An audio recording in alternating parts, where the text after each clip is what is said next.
I'm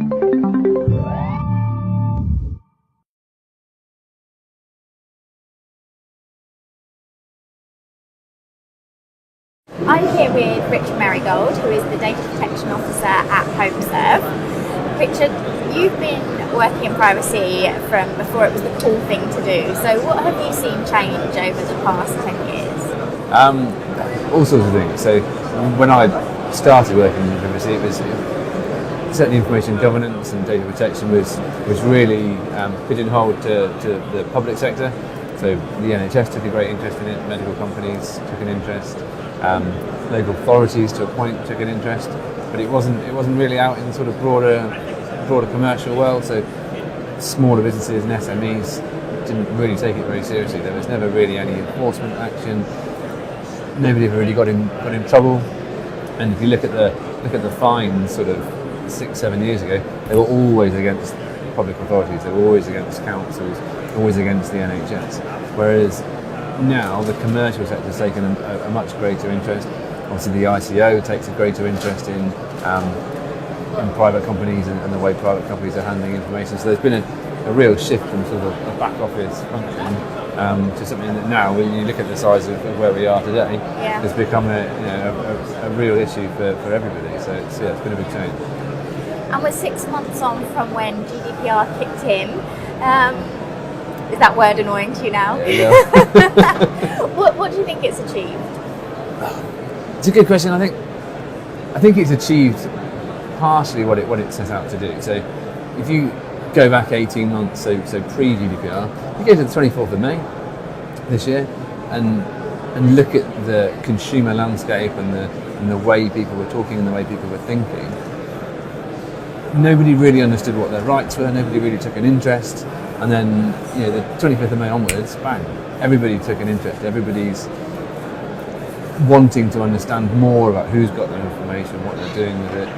The number of subject access requests that companies are seeing have increased massively. We used to get 3 a quarter, we get 17 a quarter now, something like that. So people are taking a much greater interest.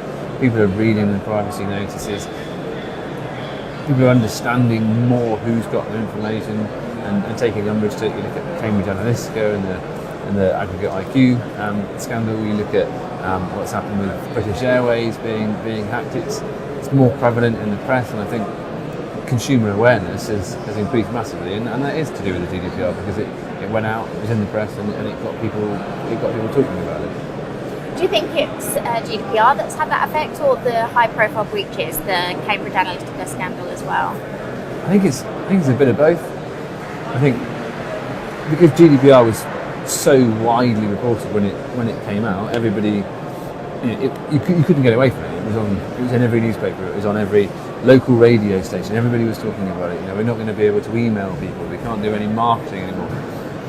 All the myths came out. We have to have consent for every kind of processing. I've seen instances where people have had letters sent home from their children's school asking for their consent to read their name out on the school register in the morning. Oh wow! Which is absurd. So the GDPR. I would have denied that to see what happens. Yeah, because then what do? You don't know whether the child's in school. Yeah. So I think the GDPR, it pushed those things out, and it pushed a lot of problems out. But it was the regulation that did it rather than the breaches. I think people take more interest in the breaches now because they understand more from the regulation. So they know they can go and ask, what information have you got about me? Class action is starting to become more of a thing, and we've seen that with British Airways as well, that people are trying to take class action. So the two go hand in hand, but I think GDPR did its own thing, and then the breaches have taken off the back of that. And I think I'm getting a sense from your answers so far, but do you feel that people care? Or do you think they're a little bit fatigued by it all? I think they do care, yeah. I think they care more now than they did before. I think they get to fatigue, and one of the things that's been discussed a lot here today and yesterday is how do you keep getting that information out to people? So as an organisation, we have a responsibility to tell the consumer what we do with their information and how it's being processed and how it's being used. And there was a desire to consume that information at the beginning, But now people are getting it so often, so when the GDPR first came out, you probably had 200 emails from companies telling you that you needed to re-consent. And the first 10, you go, oh yeah, brilliant. And then after that, you just go delete, delete, delete, delete.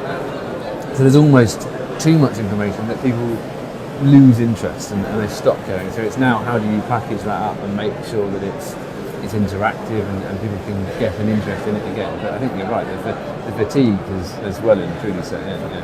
It's a big thing to consume. So as we head into the new year, what do you think we're going to see from a privacy standpoint for the next 12 months? I think consumer engagement is going to continue to increase. I do think there's a much greater risk of class action. I don't think we've seen any real enforcement by the regulators yet.